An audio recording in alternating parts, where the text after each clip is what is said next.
My friends, I am Vivian McPeak, and this is Hempresent. If you have feedback or would like to suggest a guest or topic for Hempresent, email me at hempresent@gmail.com. I wake up every day with a mixture of outrage and concern over what is taking place in this country. With all the problems that America has, it still has great promise to realize the dream that America is, if we can preserve our fragile experiment in democracy. And that's exactly what my guest today is determined to do. Jeff Seitz has called Ohio's 4th Congressional District home most of his life. He graduated from the Lima Bath School District with the class of 1985. In 1987, he followed in the footsteps of his father and enlisted in the United States Army, where he proudly served as a military policeman. After his stint in the military, he was a Department of Defense police officer at Fort Benning, Georgia.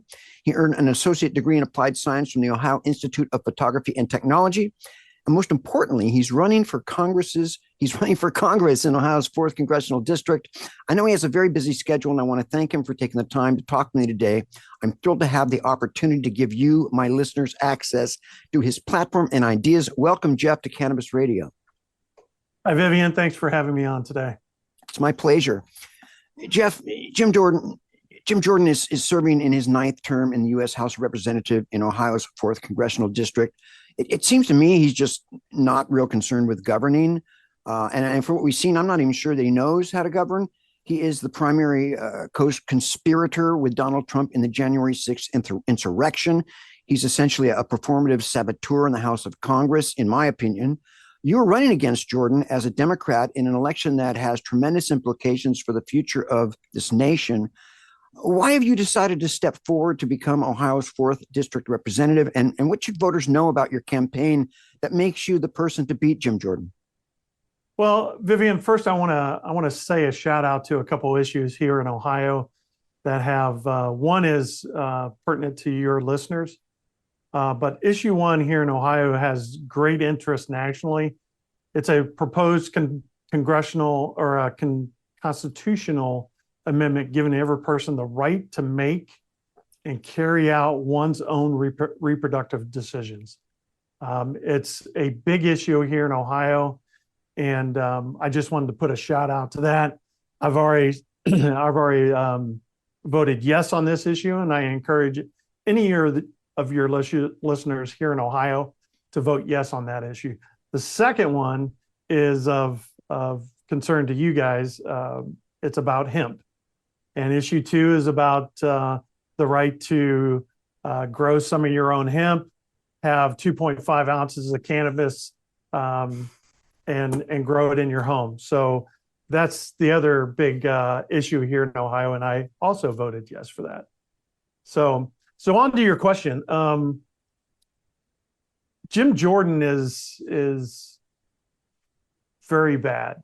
I mean, he hasn't passed any legislation since he's been in Congress. The 16 years. I mean, 16 years he's done nothing. And ever since Trump came onto the picture, he's just been his mouthpiece for everything that Trump has done. And we saw that when he was trying to run for Speaker of the House. Now I come along, I've been trying to run against and get into the general election since 2020. Come up short 2 times. I'm hoping this time will be the one. I've heard the call to answer that call to the country, like I did when I entered the military. So I'm out there trying to do the work for the people that Jim Jordan is not. And that's the main reason I think people relate to me, is I'm just a common guy.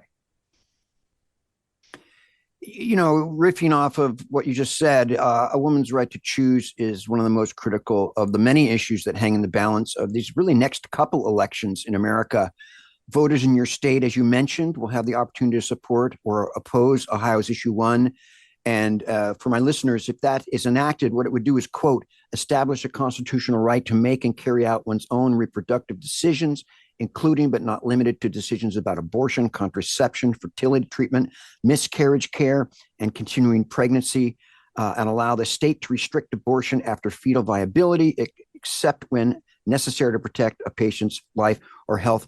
we're seeing, a concerted right-wing campaign to criminalize abortion and criminalize women, even with a law in Texas now that a trafficking law that if you drive a woman somewhere out of the state or even in the state for an abortion, you'd be charged with trafficking, which is a real extension of what that is supposed to historically mean, which usually means against your will.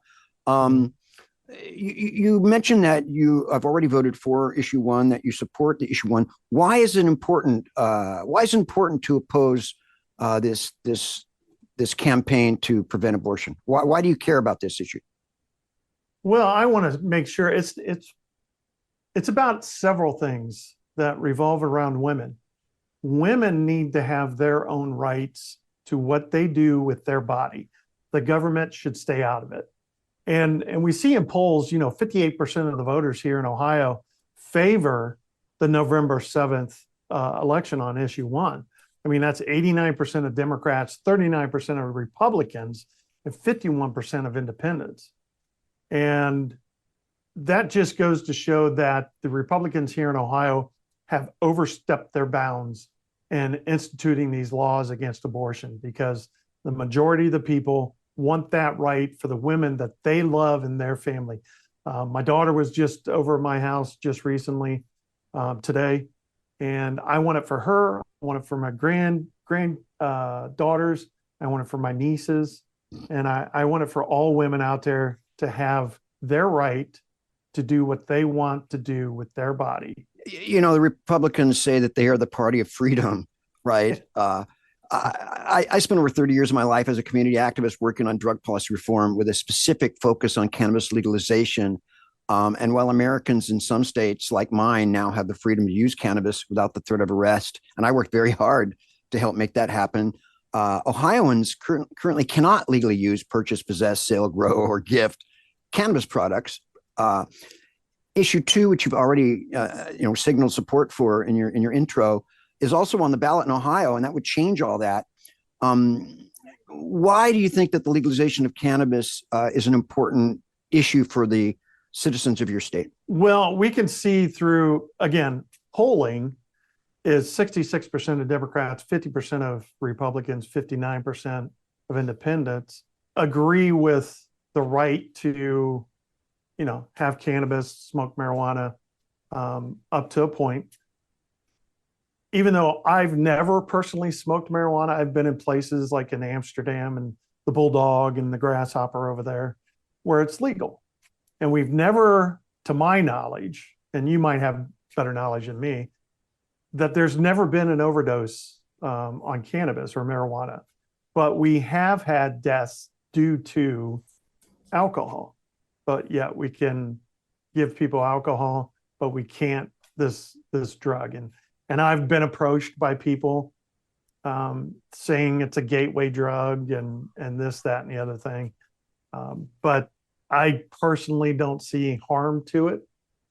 And that's why I support it. I've had, interaction with people that, have smoked, people in my family have smoked. But you would never know it. You would never know people that smoke every day.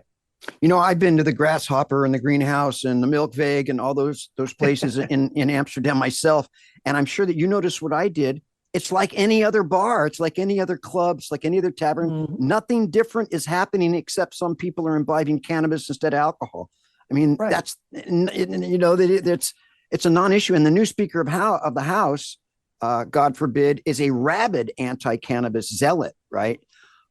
Which just goes to show you that the leadership of the Republican Party is behind their own voters on this and other issues. Jim Jordan, the congressman from Ohio, first arrived in Washington in 2007, having served a dozen years in the state and House, or the Senate and the House of his state. He was a champion wrestler in college. He started his career as an assistant coach for the Ohio State University wrestling team in the 80s and 90s, working with team doctor Richard Strauss, who the university later found had molested dozens of student wrestlers over 2 decades. And when the university investigated in 2018, several former students claimed that Jordan knew about the sexual abuse and harassment and failed to report it. If you become the Democratic candidate in Ohio, you'll be running against Jim Jordan. Do you think that Jordan's telling us the truth? And what does the way he's handled this say to you about his qualifications to lead? Well, Jim stated, I knew no abuse, never heard of it, never had any reported to me. If I had, I would have dealt with it. Well, Jordan has reportedly denied any accusations or any wrongdoings. Now, I've talked to people, one of the wrestlers, I've talked to a gymnast that had some issues with some wrestlers back in the day. And I don't think Jim is telling us the whole truth about the situation. Okay. And of course, he is a big supporter of Donald Trump, who has been found by a judge to have committed sexual assault at the least. So there's just kind of seems like a trend going on there. Yeah. You know, we have, what do we have? Our time is up. So we're going to take a quick break. We're rocking. We're going to come right back with a second segment with Jeff Seitz, so don't go anywhere. Time to roll out for the people that let us Hempresent. Hang loose. We're coming right back. And we're back on Hempresent with Jeff Seitz. Jeff, in Congress, Jim Jordan was a founding member of the Hard Right Freedom Caucus, which I've heard people call the Treason Caucus, where he gained a reputation for foregoing suit jackets for his combative, in-your-face style of performative politics. Do you agree with that assessment? Would you agree that that Jim Jordan is a combative, in-your-face type of guy? And how would your approach differ from that of Jordan? Well, yeah, Jim Jordan has never been known as a compromiser or a deal maker. He's known better for blowing up deals than he has been putting them together. And yes, he doesn't wear a suit jacket. So there's actually several Twitter handles out there with Jim Jordan's jacket, and they make fun of him, all that stuff. But to me, we have to go back to the people, ask the people what they want. And this is something he doesn't do. He comes into town here in Lima, and you don't know it until 2 days later when the news reports it. So to me, we have to go back, talk to the people, see what they want, go back to Washington, craft some bills and laws that help those people that Jim Jordan never does. Well, maybe he doesn't wear a coat so he can avoid the Republican crime of wearing a beige suit coat like Barack Obama did, which caused a huge controversy when he was president. I remember that. He also gave a kid a fist bump. Oh my God. I mean, the offenses, there's a long list of terrible offenses he did. But back to Jordan, as a rank and file member of Congress, Jim Jordan changed the game, attempting to extract political gains with a threat of a government shutdown. And then we're on the precipice of that happening again. Former Speaker John Bonner, who Jordan helped push out of that position in 2015, he dubbed Jordan a legislative terrorist. Is Bonner right? Is Jim Jordan a legislative terrorist? Yes, and I think it's actually John Boehner. Oh, Boehner, right. Thank you. That's fine. We've forgotten about him anyway. So Boehner probably would have rather have set himself on fire than give Jim Jordan any position of authority. Just as a side note, with Speaker Boehner, the former Speaker of the House, obviously, was staunchly against legalizing marijuana. Now you can find the long-term Republican standing before a wall-sized photo of the Capitol, making an online infomercial pitching for the cannabis industry. Time has a way of educating people, don't you think? Yes, and thank you for correcting me on that. It seems like a lifetime ago that he was Speaker of the House. I actually knew that. I won't tell you how my friends used to pronounce his name. Once again, back to Jim Jordan. He's beloved by the MAGA Trump conservative base, who sees him as someone who will knock down Washington-style politics and entitlement, quote, draining the swamp. Since Republicans gained the majority in the House in January, Jim Jordan's been a champion for hardline conservatives who want the party to aggressively go after the Biden White House. And he has, as Judiciary Committee chairman, he's initiated investigations into President Biden and his son Hunter's business dealings. Jordan's a key figure in the impeachment inquiry into President Biden and appointed to that role by ousted Speaker Kevin McCarthy. And he first recently spoke at a hearing last month. Are these inquiries into the Biden administration justified? Are they a distraction? Are they something else? Oh, they're a distraction. A, they're a distraction. B, they don't have anything else to do. But that they have no agenda of their own. I mean, for example, 3 weeks. It's taken them 3 weeks for them to oust the Speaker of the House, paralyze the House, and then not pick a speaker to replace him. I mean, that tells you right there the leadership in the House. And there's few other Republicans now who are trying to cast blame on Democrats for what has happened when it was their own party that blew up the House. So now they elect Mike Johnson, Speaker of the House, who is a leading insurrectionist, voted against certifying the 2020 election, and is a super MAGA. I mean, Trump put out right after he was elected, MAGA Mike Johnson. I mean, that tells you everything about what their agenda is. It has nothing to do with the American people. And by electing Mike Johnson, it seems like it has nothing to do with capabilities or experience. It's all about fealty to the lie and fealty to, the great leader, Donald Trump. Do you agree? I agree. I think he is for lack of a better word, a puppet. And that's what he's gonna be told what to do, when to do it, and how to do it, and he's gonna follow it. And that is a dangerous situation for America. And we preach on, when we're out with the public, which side of history are you going to be on? Are you going to be on democracy, or are you going to be on fascism? And right now we see fascism coming.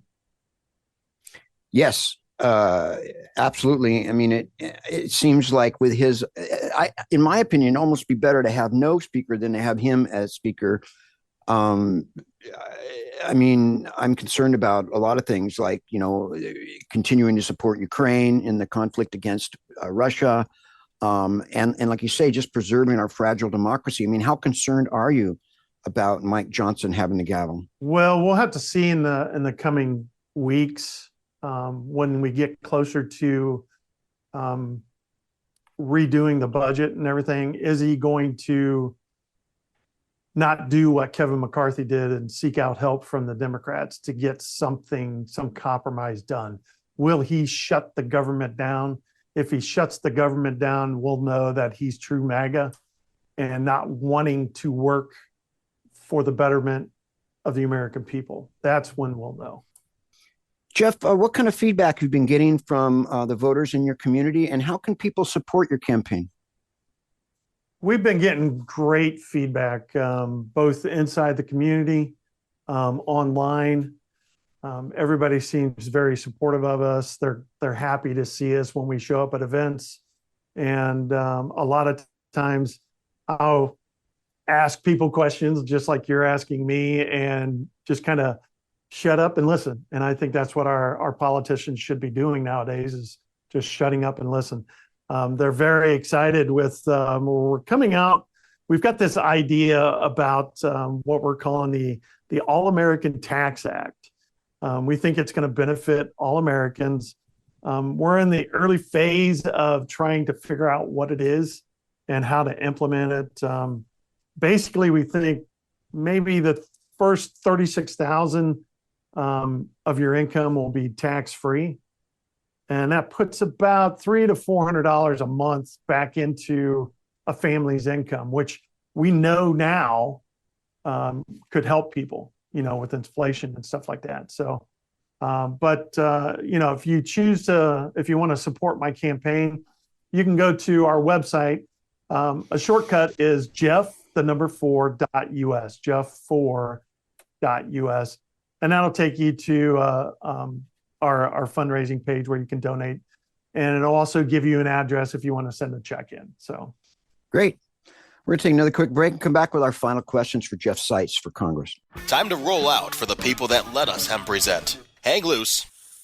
We're coming right back. All right, we're back for the final questions with Jeff Seitz. Jeff, above and beyond the bombastic, divisive narratives swirling around the post-Trump partisan political reality that we're suffering through in this country, what will you do for the people of the Ohio Fourth? And what is it that you'll bring to the table that, in your opinion, will enhance and benefit the lives of the people of Ohio? Well, sometimes we say out there, if you want somebody to represent you, you have to pick someone from among you. And my dad's been a union worker. He was a UAW worker. My wife is a union worker. I've worked in warehouses all my life, driving forklifts and stuff like that. I know what it is to be down here, eking out a living like everybody else does. And to have people like Jim Jordan, who's never really held a job like we have, go straight into state and then the congressional level. He doesn't understand us. And that's what I'm bringing to the table. I'm one of you. I understand you. So that's why I'm going to fight for you. And, that's really the big thing that I bring to the table is I'm one of you. I think I told you that that I grew up in a union family, and I was raised by my grandparents, and my grandfather was a senior national representative for the American Federation of Government Employees, AFL-CIO. Mm-hmm. And I literally was 10 years old in a little three-piece suit at union locals, growing up. And one of the things that I'm really thankful about the Biden administration is that unions seem to be really flourishing under this administration. And when America was its strongest, when the middle class was its strongest, it was when the unions were their strongest. And so having voices in leadership that are not only supportive of unions, but have direct experience with unions, I think is what this country needs, really. Yes. Because if you ask me, the culture war is a class war in disguise, right? And what we really have is a billionaire oligarchy that has been able to buy politicians through Citizens United, and it's legal bribery. And what we need to do is we need the workers of the world to unite locally and globally and use their voice to speak out for justice. And economic justice is just as important as social justice because they're connected. As a veteran, Jeff, having served in the United States military, Donald Trump has publicly attacked a Gold Star family. He's called for the execution of a retired United States Army general, the former chairman of the Joint Chiefs of Staff. And he reportedly considered using the United States military against American citizens who were legally exercising their First Amendment rights of protest. I mean, it's unfounded in America. Nothing like this has ever happened. We never had a person like this in the Oval Office. As a veteran, do you think that those are disqualifying actions for someone running for the highest office of this land? How does that make you feel? Yes, it is disqualifying because he is the commander-in-chief. The president is the commander-in-chief. He needs to lead by example. He needs to support the military. To say that he doesn't want to see disabled American veterans anywhere near him, criticize the Joint Chiefs of Staff, criticize somebody that has given, their family to defend this nation. I mean, my great uncle Carl died in France during World War II. And to see a commander-in-chief do that is just, I just can't believe we even elected him president. It's a disgrace, isn't it? It is. And he's infected some of the veterans out there because I just got approached by a Vietnam veteran that said, "What happened to you?" And I was like, I so wanted to say back to him, "What happened to you?" where have you strayed so far from what we were taught in the military to go against your nation? And to see Donald Trump do that just reinforces my belief that he was bad for our nation. He is put us on the edge of losing our democracy. Yeah. I mean, it's astounding. And it seems like he has a tremendous amount of Americans hypnotized, and how they can't see through it it's just fascinating to me. That it just seems so apparent that he is a con artist, and he is a narcissist, and probably a sociopath, and he's an authoritarian, and he has kissed the asses of dictators and then criticized our allies. I mean, it's all mind boggling. But and that's why we see the surge of Russia and China right now. Right. Because they were allowed to flourish under Trump. Yep. We only have a few moments left to talk. Jeff, what would you like to leave us with? Well, we talk about which side of history are you going to be on. And we know that if Trump or any of the MAGA crowd continue to serve in Congress, serve as president, that this country is in trouble. The Ohio Democratic Party always puts out, they've been putting out, we need to get Democrats to run. And the only way we're going to stop this in the next couple elections, I don't think it stops here and needs to go on for at least 2, maybe 3 elections, that the Democrats really have to pour it on. We have to challenge every Republican in this nation from top to bottom, because we see it going on at the school board level, and we need to challenge them. So I put it to every American out there that sees the trouble that this country is in, step up and go out there and put your name on a petition and get on the ballot. Jeff Seitz, Democratic candidate for Ohio's 4th Congressional District. Thank you for being on Hempresent, and the best of luck with your campaign, man. Thanks for having me. My pleasure. That concludes this installment of Hempresent on Cannabis Radio. When it comes to prohibition, you've got the right not to remain silent. Activism requires a voice, so find your voice and speak up for justice, because resistance is fertile. The Hempresent intro music is 7 Mile Beach from Joanne Rand, and the outro tune is Take Back the Plant by Stickerbush. See you next time. Stay strong. Marijuana!